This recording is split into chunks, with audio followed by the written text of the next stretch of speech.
அன்பானவர்களே, இயேசு கிறிஸ்துவ நாமத்துக்கு ஸ்தோத்திரம் உண்டாவதாக. எப்படி இருக்கீங்க? சமாதானமாக இருங்க. வேதத்தை வாசிங்க, ஜெபம் பண்ணுங்க. கர்த்தர் உங்களை ஆசீர்வதிக்கிறார். இன்றைக்கு கூட நம்ம வேதத்தில் ஒரு வசனத்தை எடுத்து நம்ம தியானிப்போம். 1 யோவான் 5:4. உங்களுடைய விசுவாசமே உலகத்தை ஜெயிக்கிற ஜெயம். நம்மளோட விசுவாசமே உலகத்தை ஜெயிக்கிற ஜெயம். ஆனால் நமக்கு விசுவாசம் இருக்கிறது. நமக்கு என்னென்னா, ஆண்டவர் இருக்கிறார், அவர் தான் நமக்கு எல்லாமே அப்படின்ற விசுவாசம் உங்களுக்கு இருக்கிறது. ஆனால் ஒவ்வொரு நேரத்தில் நம்ம என்ன பண்ணுறோம், இந்த உபத்திரங்களோ கஷ்டங்களோ பாடுகளோ உங்களுக்கு வரும்போது என்ன பண்ணுறோன்னா, சோர்ந்து போயிடுவோம். அதுக்கு ஆண்டவர் என்ன, இயேசுவை நோக்கி நீங்கள் கூப்பிடணும். அது கூப்பிடும்போது உங்களை சோர்வுகள் இருந்தால் அவர் பலனை கொடுக்குறார். அவர் உன்னத பலத்தாலே உங்களை இடுக்கட்டிக்கிறார். யுத்தம் கர்த்தருடையது, ஆனால் தோல்வியோ சாத்தானுடையது, ஜெயமோ உங்களுடையது. அதுபோல் இந்த பாடுகளை உபத்திரங்களை வரும்போது நீங்கள் என்ன பண்ணணும், கர்த்தரை நோக்கி கூப்பிடும்போது யுத்தம் உங்களோடது, தோல்வி சாத்தானுடையது. உபத்திரம் இல்லாத மனுஷன் இந்த உலகத்தில் இல்லை. ஆனால் உங்களுக்கு உபத்திரமே இல்லை, நீங்கள் சந்தோஷமாக இருப்பீங்க அப்படின்னு சொல்ல ஆண்டவர் சொல்லலை. நம்மளுக்கு சொல்லலை அப்படி. ஏன்னா நீ கிறிஸ்துவக்கிட்ட எப்போ வந்தியோ, எப்போ நீ ஆண்டவர் ஏற்றுக்கொண்டியோ, அப்போயே உங்களுக்கு உங்களுக்கு உபத்திரங்கள் ஸ்டார்ட் ஆகிடுச்சுன்னு தான் அர்த்தம். அந்த உபத்திரங்கள் வரும்போது சோர்ந்து போகவே கூடாது. அந்த உபத்திரங்கள் வரதெல்லாம் நல்லதுக்கு தான் அப்படின்னு சொல்லி நம்ம என்ன பண்ணணும், நின்று ஆண்டவரை துதித்து கொண்டு நம்ம ஜெபிக்கணும். ஆனால் ஒரு ஸ்டோரி எப்படின்னா, ஒரு பொட்டு பூச்சி அந்த கூட்டில் இருந்து வரும்போது அது ஒவ்வொரு நூலாக எடுத்து பிச்சு அது வெளியில் வருது. ஒரு சின்ன பையன் பார்த்தார்.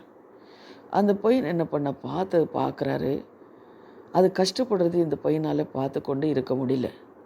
ஒரு சின்ன பிளேட் எடுத்து ஒவ்வொரு நூலாக என்ன பண்ணுறாரு, கட் பண்ணி, ஐயோ இந்த பூச்சி கஷ்டப்படுதே அப்படின்னு சொல்லி ஒவ்வொரு நூலாக எடுத்து அது கட் பண்ணார். அந்த பூச்சி வெளியில் வந்து விட்டது. வந்த உடனே அது பறக்க முடியல. அப்போ அவன் பார்க்குறான், ஐயோ என்ன இந்த பூச்சி பறக்க முடியலே அப்படின்னு சொல்லி கொஞ்ச நேரம் நின்று பார்க்குறாரு. அதனால் பறக்க முடியல. வீட்டுக்கு போயிட்டு மறுபடியும் வர்றாரு. வந்து அந்த பூச்சி பார்க்கும்போது அது மேலே எறும்பெல்லாம் இருக்குது, கடிக்குது எறும்பு.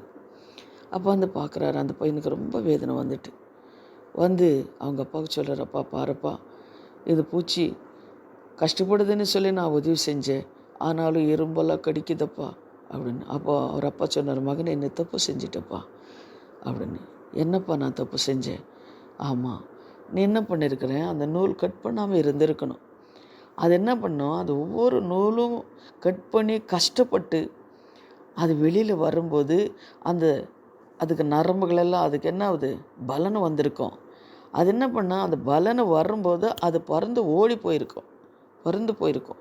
ஆனால் நீ என்ன பண்ண, கட் பண்ணிவிட்டு அவளுக்கு பலன் இல்லாமல் போயிடுச்சு. அதனால் எறும்பெல்லாம் வந்து அது சாப்பிடுது அப்படின்னு சொல்லும்போது அந்த மகன் ரொம்ப வேதனைப்பட்டாராம். அதுபோல தான் நம்ம வாழ்க்கையில் பல பாடுகளும் கஷ்டங்களும் உபத்திரங்களும் வேதனைகள் இதெல்லாம் வரும்போது நம்ம என்ன பண்ணுறோன்னா, பலன் அடிவோம். எதுக்கும் நம்ம என்ன பண்ணுறதில்ல, பயப்பட மாட்டோம்.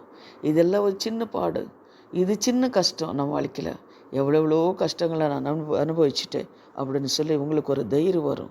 பரவாயில்லை, தேவன் இருக்கிறார், தேவன் மேலே நீங்கள் என்ன பண்ணுங்க, பாரத்தை போடுவோம் அப்படின்னு சொல்லி உங்களுக்கு தைரியம் வரும். உபத்திரங்களோ பாடுகளோ உங்களை கர்த்தருக்குள்ளே பலப்படுத்துகின்றது, மாற்றுகின்றது. ஆவில வல்லமுள்ளவர்களாக நீர் மாறுவீங்க. அந்த பலனை உங்கள் கஷ்டங்களை வரும்போது உள்ளான மனுஷன் பரலோகத்தின் பலன் இறங்கி உங்களுக்கு வருகிறது. ஆனாலும் எல்லாவற்றிற்காக சுகபோகமாக நம்ம வாழவே கூடாது, கஷ்டப்படணும். அதே போல் நீங்கள் பார்க்கும்போது 1 கொரிந்தியர் 10:13 நீங்கள் பாருங்கள். மனுஷனுக்கும் நேரிடுகின்ற சோதனையை அல்லாமல் வேறே சோதனை உங்களுக்கும் நேரிடுவதில்லை. தேவன் உண்மையுள்ளவராய் இருக்கிறார்.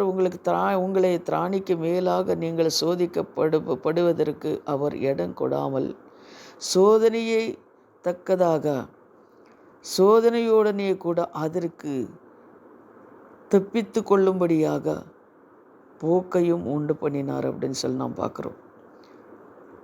மனுஷனுக்கு நேரிட சோதனைகள் மட்டும்தான் நம்மளுக்கு நேரிடுகிறது, வேறு சோதனைகள் நம்மளுக்கு நேரிடுகிறது இல்லை. ஆனால் இந்த கஷ்டங்கள் எல்லாம் வர்றது நம்ம நன்மைக்கு தான். இன்னும் ஆவிக்குரிய வாழ்க்கையில் நம்ம வளர முடியும் என்று நீங்கள் ஜெபிக்கணும். வேதத்தில் நம்ம பார்க்கும்போது பரிசுத்தவான்களுக்கு எவ்வளோ கஷ்டங்கள் வந்தது பார்த்தீங்களா? ஆனால் அவங்க சோர்ந்து போகலை, அவங்கள என்ன தைரியமாக இருந்தார்கள். அதுபோல தான் நமக்கு எவ்வளோ கஷ்டங்கள் வந்தாலும் தேவன் மேலே இருக்கிற விசுவாசத்தை விடாதீங்க. தேவன் மேலே இன்னும் விசுவாசம் வைங்க. அவர் பாதத்தில் போய் கண்ணீரோட ஜெபம் பண்ணுங்க. கர்த்தர் உங்களை ஆசீர்வதிக்கிறவராக இருக்கிறார். சரிங்களா? தைரியமாக ஜெபம் பண்ணுங்க.